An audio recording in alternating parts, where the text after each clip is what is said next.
I'm Frank Kouwenhoven. I started professional life as a journalist. I went on to become a researcher of Chinese music. We started out in Jiangsu, which is a province around Shanghai, and we went eventually to Gansu in the northwest of China because we heard that there were temple festivals still going on. And later on, we would go back to some of those places to go in depth, to stay there for several weeks, to do interviews with people also after the festival. And it's still going on.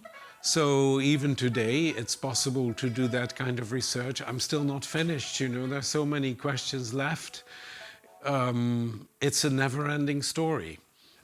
I can tell you about my most recent fieldwork. I was in a place called Bingling, which is one of the most incredible places on earth. It's along the Yellow River. We went to Minshan, another place which is teeming with local temple festivals. When you have done a lot of festivals, you think you have a sense of what things look like. And there are certain elements that are always there, the noise, the firecrackers, the smoke, the incense, you know. But every festival has its own specific signature.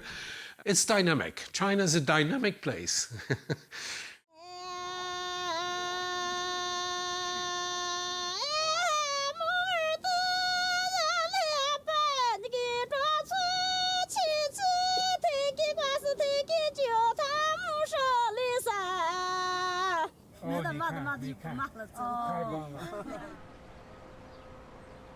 In 1990, my wife and I invented the name CHIME for this platform of scholars who deal with Chinese music.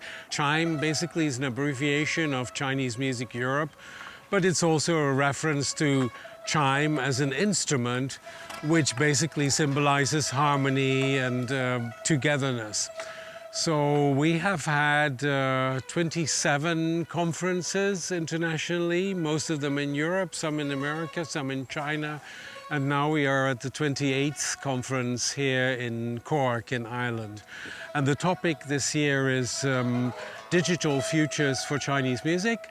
Of course, we're dealing a lot with traditions in traditional environments, but China is a modern society, digital media become ever more important, and of course, all kinds of media and platforms become ever more important in promoting traditional music.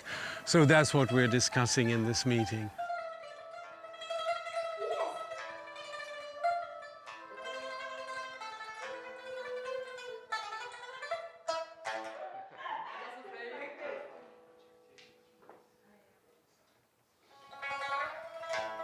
A lot of music in China, traditional music, is deeply ritual, is connected to expectations about man's place in the universe.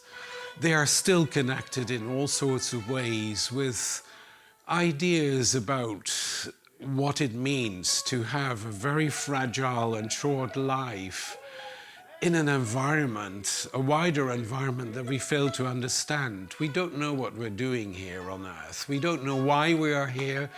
And I think folk singers in China have their own answer to that question. It's a poetic answer. It's also a philosophical answer. These people are not, you know, like stupid village peasants who know nothing. No, they have a very rich experience and they have their own ways of expressing it. And that's one of the things that triggers me to go to China.